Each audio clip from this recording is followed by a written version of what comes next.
So a color grading video has been requested. I realized that for an amazing looking video that has been color graded, your filming must be shot properly, as I've said in the previous videos. Hi guys, welcome to my channel. My name is Adobia. For those of you that are new, I am a beauty and lifestyle content creator on Instagram, but we are doing a content creation series here on YouTube. If you've been following the series, we've learned our essentials of filming.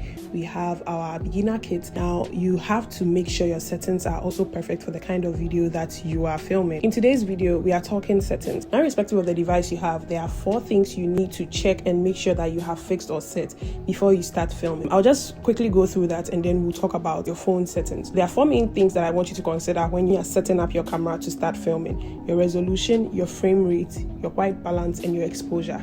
I'll talk about resolution and frame rate together, and then I'll talk about exposure and white balance together. I know a lot of you are not here for the jargon, you're just here for the info, but you need to understand the settings and the principles and rules in order to use them and break them, so that when we enter settings, it would be easier to understand why certain things have to be a certain way. Now, resolution and to some extent frame rate together is what people see and term as the quality of the video. Resolution is basically the size of the video, how many pixels are inside that particular piece of content or video. High quality video is usually filmed in 1080p or 4K. 4K being considered the highest quality, more pixels, a bigger size of footage. Now the other side is frames per second. That's what you see as FPS in most of your settings, be it on the camera or be it on the phone. There are several of them. There's 24, there's 25, there's 30, there's 60, 120, 240. These are the most common frame rates that you'd see on many or any device.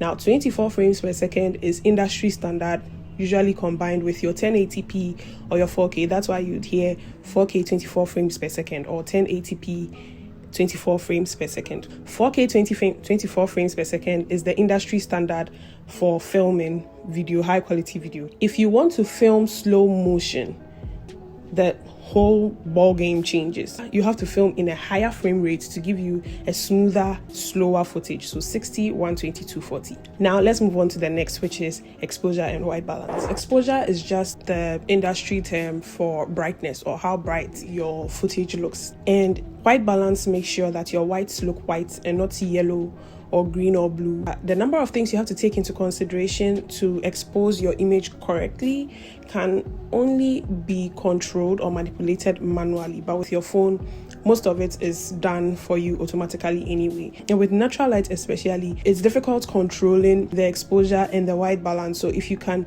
set it as much as possible before you start, the discrepancies won't be so much. Now, exposure on the phone, if you are using your native camera, is easy to set because all you need to do is to tap on the subject that you're trying to film or the brightest part of the image and then lock it. And then with your white balance, we can use what is called a gray card, or you can use a simple white plain sheet to set your white balance. The one thing you want to avoid is a footage or an image that is overexposed or underexposed. You really can't do anything about an overexposed image. You see how you take your phone and parts of your face looks yellow, too bright. It's so yellow that it's like it even draws a map on certain parts of your face. When people are doing their beauty shots in the sun gives a nice filter, but sometimes they don't manage the exposure or they don't filter the light, and so their faces look overexposed. And when they lift a product to the screen, you realize that it blows it out, and then you can't even see the writings of the product or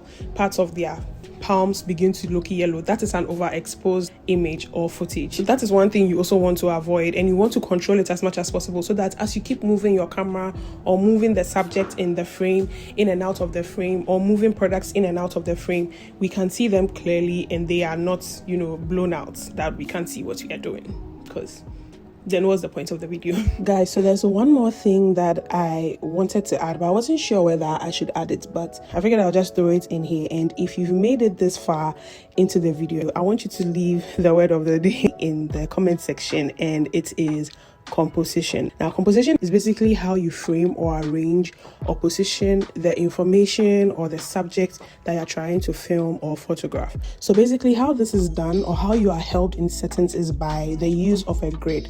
So no matter the device you have, if you see the option to turn on a grid, go ahead and do it. I'm looking at my camera monitor right now, and usually there are 4 lines, 2 vertical, 2 horizontal, and these divide the screen or the frame into 9 boxes.